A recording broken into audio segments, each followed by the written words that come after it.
Bwana, leo nimekusogezea moja kati ya historia inayomhusu Richard kutoka nchini Marekani.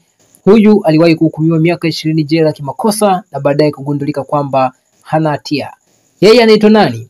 Huyu anaitwa Richard Jonas, kulia akipokea fidia yake ya dola milioni 1.1 sawa na shilingi bilioni 2.9 ni baada ya kutumikia kifungo chake cha miaka 20 akiwa gerezani kwa kosa la wizi ambao kuhusika nao huko Kansas mwaka 1999. Richard alitiwa hatiani kimakosa kupitia ushahidi wake wa macho na kamera za CCTV ambao baadaye ulithibitika kuwa hana hatia. Ni baada ya wanafunzi wa chuo kikuu cha Kansas kupitia mradi wao wa Midwest Innocent Project na kubaini kwamba alihusika na tukio hilo la wizi ni mtu mwingine aliyefahamika kwa jina la Rick Amos, ambaye walifanana kila kitu, yani sura, ngozi, rangi na usukaji wa nywele, huku hawa wawili wakiishi mtaa mmoja pasipo kujuana.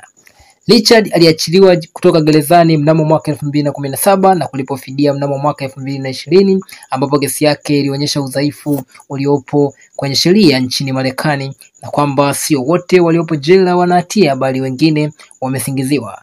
Mwandaji wa makala hii ni Musa Bigambo. Subscribe na bye bye.